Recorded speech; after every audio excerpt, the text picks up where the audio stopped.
My love is bigger than a Cadillac. Dum, dum, dum, dum, dum. Try to show you, but you drive me back. Dum, dum, dum, dum, dum. Your love for me's got to be real. Dum, dum, dum, dum, dum.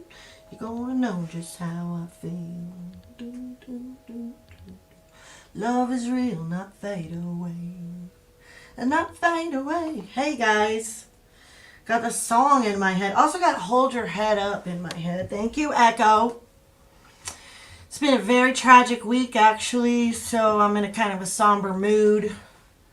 And there's a lot going on, but I'm going to really stick to this study for the sake of all the people that are just following along with this stream for this study.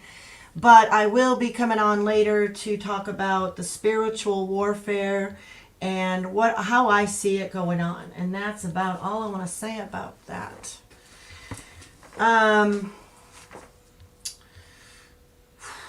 We're a third of the way through of this study.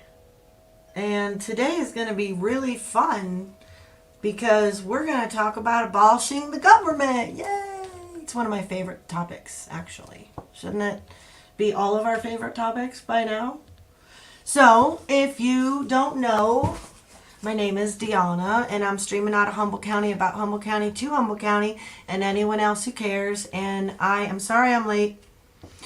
I had a lot of technical difficulties today, but I do have the study uploaded for us, and that is what has taken up a lot of the time today. But let me share it with you so you can join along. If you don't have your own study, if you can get your own study, I encourage you to get your own study. You will not be sorry. It's an excellent study. You can find the study and me streaming the study on standuphumboldt.news. If you go to the home page, this is so blowed up, but if you go to the home page, I'm on Twitch, so whenever I'm live, it's on this home page. It doesn't matter. You don't have to, find me on YouTube or Rumble. All my streams are on Rumble, and I'd say some of my streams are on BitChute, and especially the ones that I don't share on YouTube. But what I've been doing is streaming on YouTube, and then I'll just delete it right away when I know it's something that's going to get taken down. So I'm not really popular right now. I'm not, the truth bombs that I'm putting out are not the things people want to hear. And that is okay. That's never been my goal in streaming, to be popular. I'm sharing information out of Humboldt County. I'm trying to keep it positive, but unfortunately, it isn't always positive. This is positive. I love this study because it gives us remedy. It gives us a way to wrap our mind around what we're dealing with. And so I'm going to save the ramblings for today. What are we? 3 minutes in? Here we go. What we're doing is breaking down, you hear people say a lot, unpack it. We're unpacking our constitutional principles. Did you know, because I didn't really realize for a long time, that our Constitution is based on 28 principles, 28 ideas that they broke down and unpacked and put into law for us. And so I want to get these to the top. I clearly didn't have enough time to crop this one. But the bottom of our study shows these 28 principles of liberty, and I've certainly read them more than once.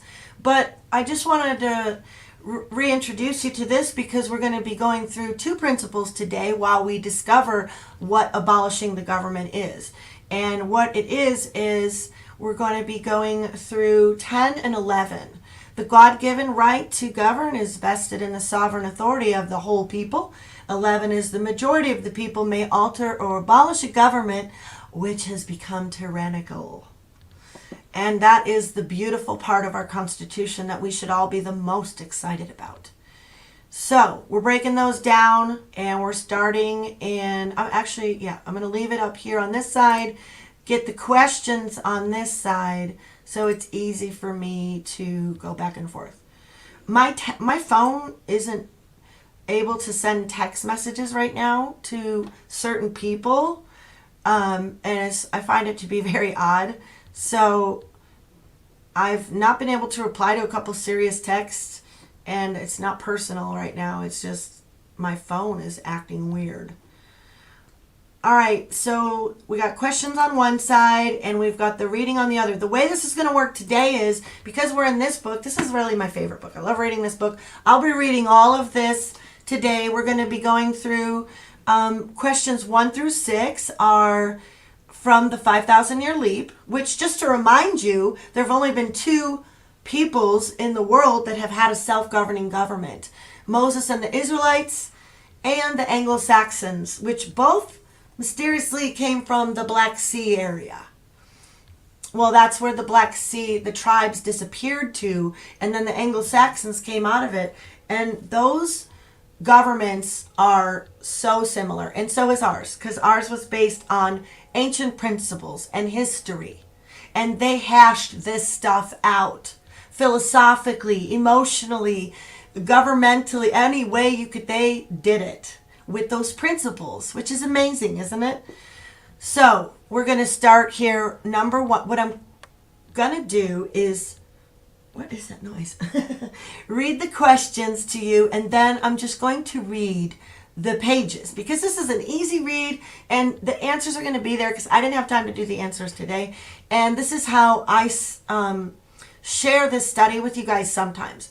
When I finish this study, I would like to actually teach it. What this is you guys are, I'm throwing my camera on while I teach myself this. So, and it's fun, because if anybody has any questions, they can throw them in the chat. Sometimes I see them. Somebody has a burning desire and they want to talk about something on here, just let me know. So, I'll read the questions and then I'm going to get into the reading, okay? We are just getting started. I am late. I don't know what chat you guys are on. I'm on 2 channels on YouTube, the Hilltop Workshops and the Access Humboldt Unincorporated. Usually I tell people to go to the Hilltop Workshops, because if I go off the rails and talk about things that'll get me in trouble, I'll delete it off of Access. So, but you guys do what you want. You know, it's still somewhat free around here. You know what I mean? All right, number 1, why was Algernon Sidney beheaded? 2, according to John Locke, what 2 standards must be met in order for an office holder to have proper authority to act? 3, describe the concept of sovereign authority of the people among the Anglo-Saxons. 4, according to Alexander Hamilton and James Madison, why should the people never have to fear the federal government? 5, at what point are the people justified in altering or abolishing the government? 6, who has the power to change the government? Woohoo! Is this going to be fun or what? I'm excited. Here we go. 10th principle, the God-given right to govern is vested in the sovereign authority of the whole people. During the 1600s, the royal families of England did everything in their power to establish the doctrine that they had governed the people by divine right of kings. In other words, it was declared a God-given right. Algernon Sidney is beheaded. King Charles II beheaded Algernon Sidney in 1683 for saying there is no divine right of kings to rule over the people. Sidney insisted that the right to rule is actually in the people, and therefore no person can rightfully rule the people without their consent. In responding to the question whether the supreme power in the people, he replied, I say that they, including himself, who place the power to govern in a multitude, understand a multitude of composed of freemen who think it for their convenience to join together and to establish such laws and rules as they oblige themselves to observe. John Locke on the source of political power. The very year Algernon Sidney was beheaded, John Locke fled from England to Holland, where he could say the same thing Sidney did, but from a safer distance. After the glorious revolution, which he helped in plotting, Locke returned from Holland on the same boat as the new Queen Mary. In 1690, he published his 2 famous essays on the original extent and the end of civil government.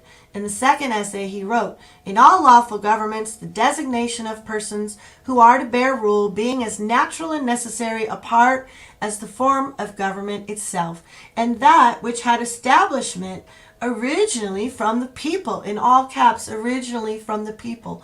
All commonwealths, therefore, with the form of government established, have rules of appointing and conveying the right to those who are to have any share in the public authority. And whoever gets in the exercise of any part of the power by other ways than what the laws of the community have prescribed hath no right to be obeyed, through the form of the commonwealth be still preserved, since he is not the person the laws have appointed, and consequently not the person, all caps, the people have consented to, nor can such an usurper or any deriving from him ever have a title till the people are both at liberty to consent, and have actually consented, in all caps, to allow and confirm in him the power he hath till then usurped. View of the American founders. There was no place for the idea of a divine right of kings in the thinking of the American founders. They subscribe to the concept that rulers are servants of the people, and all sovereign authority to appoint or remove a ruler rests with the people. They pointed out how this had been so with the Anglo-Saxons from the beginning. Dr. Lavelle describes how the tribal council, consisting of the entire body of free men, would meet each month to discuss their problems and seek a solution through consensus. The chief or king, taken from the Anglo-Saxon word "signing," chief of the kinsmen, was only one among equals. The chief owed his office to the tribal assembly, which selected and could also depose him.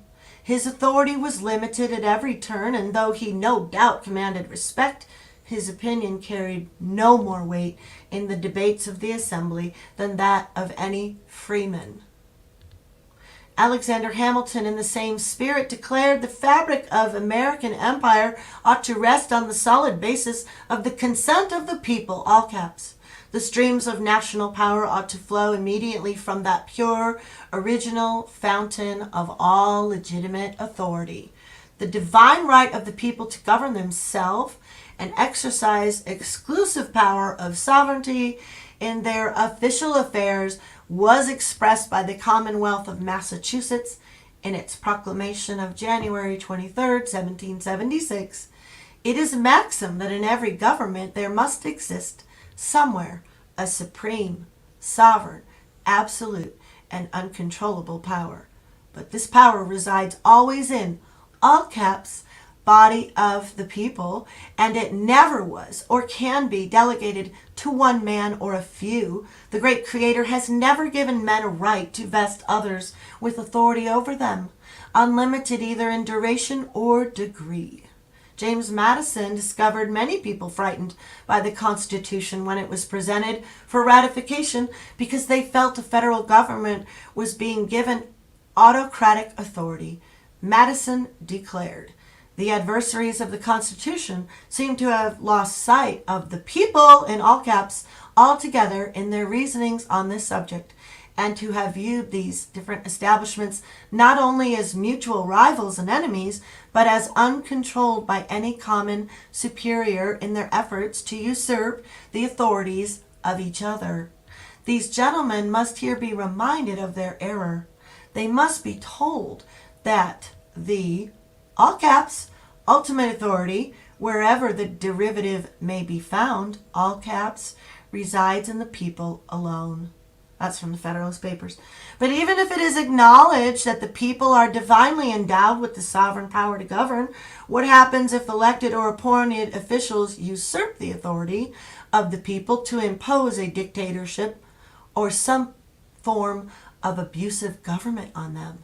This brings us to the fundamental principle on which the founders based their famous Declaration of Independence. And now we're going to go into the second principle, the 11th principle, which is here. I gotta say, this is my favorite part of the entire Constitution. I am not kidding you. The 11th principle, the majority of the people may alter or abolish a government which has become tyrannical. The founders were well acquainted with the vexations resulting from an abusive, autocratic government which had imposed injuries on the American colonists for 13 years in violation of the English Constitution. Thomas Jefferson's words in the Declaration of Independence therefore emphasized the feelings of the American people when he wrote, "Prudence indeed will dictate that governments long established should not be changed for light and transient causes, and, accordingly, all experience has shown that mankind are more disposed to suffer which evils are sufferable than to right themselves by abolishing the forms to which they are accustomed. But when a long train of abuses and usurpations, pursuing invariably the same object, evinces a design to reduce them under absolute despotism, it is their right, it is their duty to throw off such government." Please let me repeat that. But when a long train of abuses and usurpations pursuing invariably the same object evinces a design to reduce them under absolute despotism, it is their right, it is their duty to throw off such government and to provide new guards for their future security. Once again, we find John Locke setting forth the same doctrine in his classical second essay concerning civil government. The reason why men enter into society is the preservation of their property. Therefore, whenever the legislators endeavor to take away and destroy the property of the people or to reduce them to slavery under arbitrary power, they, quote, the officials of government, bracket, put themselves into a state of war with the people, who are thereupon absolved from any further obedience, and are left to the common refuge which God hath provided for all men against force and violence. Whensoever, therefore, the legislative shall transgress this fundamental rule of society, and either by ambition, fear, folly, or corruption endeavor to grasp themselves, or put into the hands of any other an absolute power over the lives, liberties, and estates of the people by this breach of trust, all caps, they, bracket, the government officials, bracket, all caps still, forfeit the power of the people had put into their hands. And it devolves to the people who have a right to resume their original liberty and provide their own safety and security. Power rests in the majority. However, it is important to recognize that the government was established by the majority of the people, and only a majority of the people can authorize an appeal to alter or abolish a particular establishment of government. As Locke pointed out, when any number of men have, by the consent of every individual, made a community, they have thereby made that community one body, with the power to act as one body, which is only by the will and determination of the majority. And thus every man, by consenting with others to make one body politic under one government, puts himself under an obligation to every one of that society to submit to the determination of the majority and be concluded by it. No right of revolt in a minority. This being true, Locke pointed out that there is no right of revolt in an individual, group, or a minority, only in the majority. As stated elsewhere, for if it, the unlawful act of government, reach no farther than some private men's cases, though they have a right to defend themselves, yet the right to do so will not easily engage them in a contest, it being an impossible one, or a few oppressed men to disturb the government where the body of people do not think themselves concerned in it. Humboldt. But if either these illegal acts have extended to the majority of the people, or if the mischief and oppression has light, bracket, struck, bracket, only on some few, but in such cases as the precedent consequence seem to threaten all, and they are persuaded in their conscience that their laws and with them their estates, liberties, and lives are in danger, perhaps their religion too, how they will be. Where's my other page? Come on, D. Seriously? Where's my other page? Oh my gosh. What in the world, you guys? She did it again. She did it again.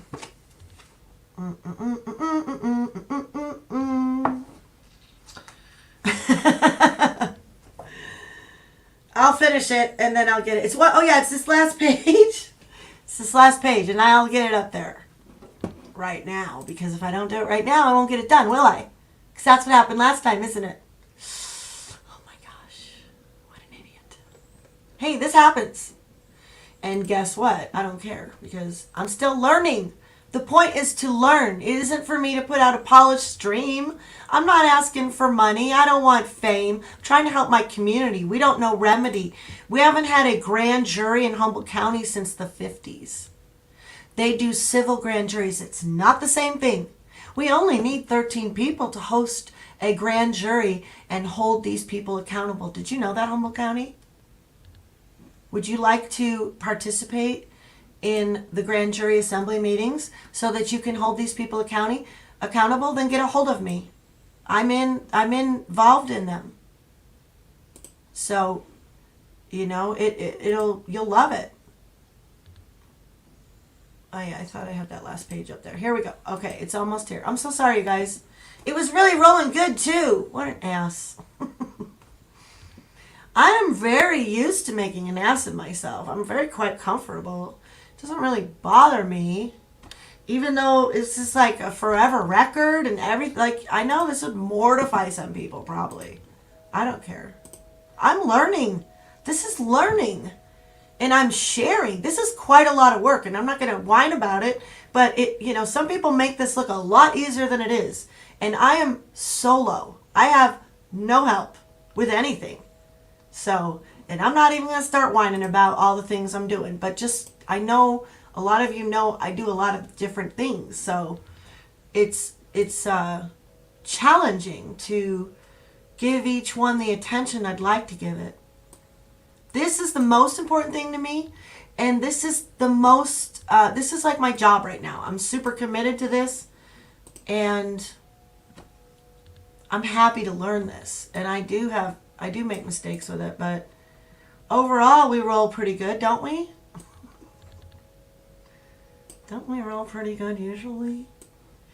And while I'm at it, I'm going to move those principles up there after the binder. Or actually, I'll do it. Can I do it before the binder? Yeah, we'll do it before the binder. What the heck? What the heck? Yeah, let's do it that way. Okay. The last page is here. I'm so sorry about that. I said everything I could say. I have no excuses for my imperfection. I ask you for grace and mercy is what I've always asked for since the beginning of my streams. So, and my friendships have to have grace and mercy too. Or I ain't gonna have no friends. Okay.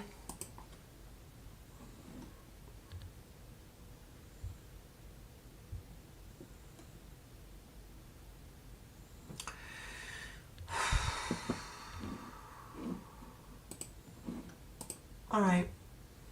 I got those principles up there, and they're before the binder. So, wait. Oh yeah, if I refresh it. They were after the binder at one time, but now they're before the binder. So you could just read those principles. It's a good read. All right, back to this last page. I'm so sorry.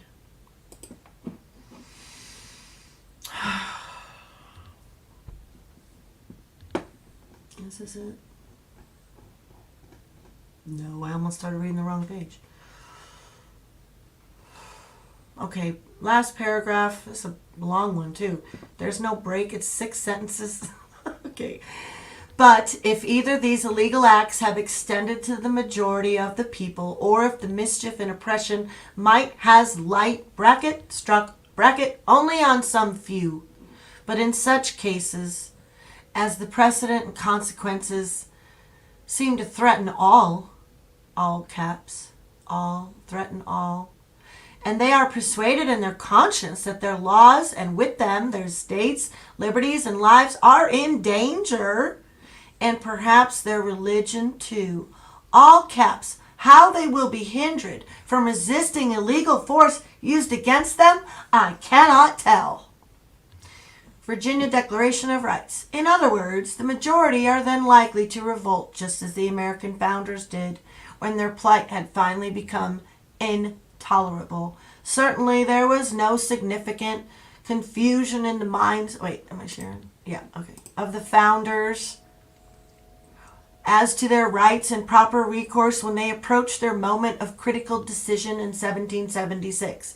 The Virginia Assembly passed the Virginia Declaration of Rights on June 12, 1776, which provided in Section 3 as follows, that government is, or ought to be, instituted for the common benefit, protection, and security of the people, and that, when any government shall be found inadequate or contrary to these purposes, a, all caps, majority of the community hath an indubitable, inalienable, and indefeasible right to reform, alter, or abolish it in such manner as shall be judged most conducive to the public weal. So, granted that the people are sovereign and the majority of them can take over whenever necessary to restructure the political machinery and restore liberty, what is likely to be the best form of government which will preserve liberty? The answer to this question was a favorite theme of the American nation builders. So I'm sure that'll go into the next principle, 12th principle, which is the United States of America shall be a republic, which is great because I wanted to remind everyone here the best, very best analogy I ever heard.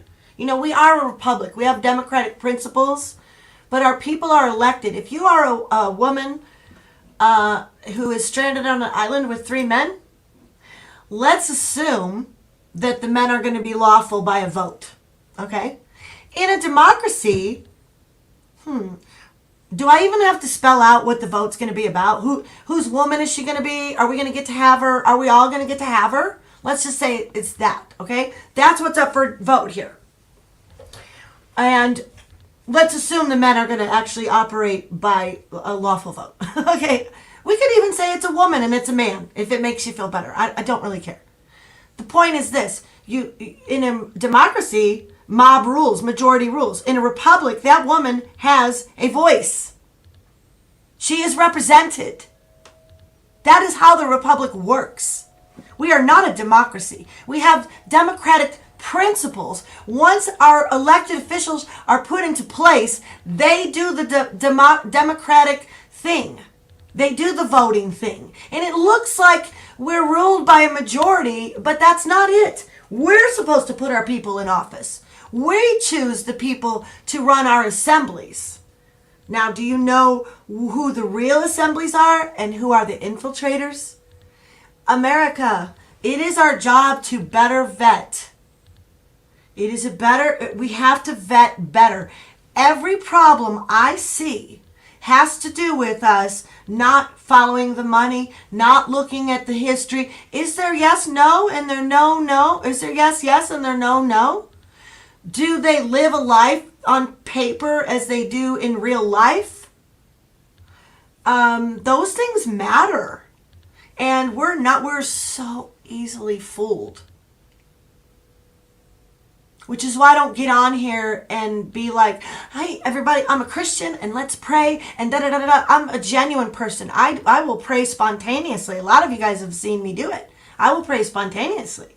But to come on here and put out a show, you've come to the wrong place. I'm not here for a show. And I'm not here for you. I'm not here for any of you. As much as I love you all, I am doing a calling that God and I am sure is important. For my community, it's important. Does it seem like a lost cause sometimes? Yeah, it does. It does. I'm documenting history. I am a citizen's journalist. I get to be that. And anybody gets to be that. And you could be sharing anything you're learning about. We've got to learn more. If we took a wheel and we chunked out pies of how we spend our life, how much is in the section of duty to God and country? How much are we doing to help our communities really know what's going on, help our families? Charity begins at home. If you're taking care of family, that is number one. Do not forsake your family. Honor thy father and thy mother, and do not, what is it? What is that one about your mother?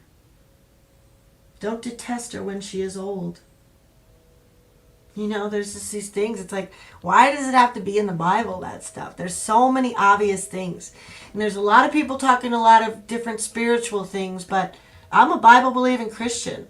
I understand that there are books that have been omitted because I've read it right in there. It was, hasn't it written in the book of Japheth or whatever it is, Enoch. I understand all that. The book still saves souls today, and my husband and I are grounded on it. It's our foundation. We're plugged into church for 28 years. I cannot believe how people will dog the church today. I get it, dog the church, but I was reading Oswald Chambers today, and it was about don't forsake in the gathering of the brethren. That's what a lot of us have done, and the church is a great place for us to start assembling again because we're safe there. And if the children aren't safe in that church, don't you think that somebody's ass should be there that is going to see it? It might be you. It might be you. And you might have your socks blessed off if you ever found a really great community church. Home Bible study. I know people that do home Bible studies. That's great. That's great. But what I'm seeing the problem is that a lot of us have gotten more and more fractured we're in our own world. Oh, I'm me. I am the church. Yeah, you are the church. You are supposed to be the hands and feet of God. You are supposed to. Jesus loves his bride, man. I would be very careful of talking bad about the church. I mean, do I think that 85% of the churches are doing money and using it as a grift and blah, blah? Yes, I do. I think there are 15% of great churches out there because 80% of America says they're Christians. Doesn't look like it to me. So I'm thinking, I know because I'm part of a great church. Don't go finding the perfect church. You're going to ruin it. You're missing out. Don't let people lie to you. That's a lie from the pit of hell when you dog on church. I would be very careful if I were you. I'm not going to dog on the church, but am I going to call out the church when it doesn't do this or it does do that or it's something that I don't see right? Yeah, because why? I am the church. And I see what's going on in the church. And I love the church. But my husband and I don't even know how many people throughout the decades we've had walk through the church and they're just like, they can't believe it's like, this is church? Yeah, this is church. It's cool, ain't it? We just love each other here. And we worship God here and we learn. We eat that book like it is the manna from heaven because it is. Because it is. Do I love everybody in church and everything they do and everything they wear and everything they look like? It's so easy to sit there and be like, hear that critical. It's little whispers and the critical spirit's strong and heavy in a church. And it is the spirit of Arcana anymore. But don't dog on the church, please. Jesus loves his church, man. He loves his church. He loves his bride. And it's just full of sinners. But man, it's so good to be in the house of the Lord. It was good when they said to me, let us go to the house of the Lord. There are good churches out there. Do not let people lie to you. We are not to forsake the gathering of the brethren. You could be missing out on some of the greatest people in your life. You cannot regret the things you've done, really. You can, but you really can regret the things you haven't done. And not going to that little corner church in the community you've driven by a billion times and thought, I can check that out one day. Maybe they're all crap, I went to all of them in Fortuna till I found the one We went to every one except the one that ended up being the one that changed my life forever. So, and I went to probably 9 to 12 churches. I was like, this ain't it. This is cold. This is dead. I don't like anybody here. No one said hi to me here. I don't know. I don't like these musics. That didn't resonate with me. Whatever. But I mean, I tried. I kept trying. Because you know why? I gave my life to Jesus. And I said, I want to serve you, Lord. And I can't do it from home as much as I want to tell myself I can. I need to be out there. I needed my kids to be part of church. They have a solid foundation. And I'm so thankful for that. And I will talk about the spiritual war and realm that I have experienced in Humboldt County. I've lived here for 33 years now. And it is a dark place. It's like Athens, God's everywhere. God's everywhere. All kinds of gods. All kinds of gods. I believe in the one true God. I believe in the creator of heaven and earth, of all that is seen and unseen. I believe in Jesus. I don't believe in religion. I'm not a religious person. Religion is what nailed Jesus to the cross. That sounds so contrary. People don't get it, but my yes is yes and my no is no. And there's a lot of Christians today. Their yes isn't yes and their no isn't no. And they're liars. And you need to watch out for them. Because they will take you down a wrong path. And you need to vet people better, America. You have got to vet people better. I'll be back later to share some truth bombs. And if you're not really one for bad news, don't come watch my stream today because it's got a lot of bad news. But I'll try to have some good stuff too. Because I don't let it bring me down. I know how to take the information to process it. I do know that God's got us. I know the way this story ends. And yet here I am fighting because I have breath in me. You got breath in you too, people. I love you. Take good care. See you later. Bye.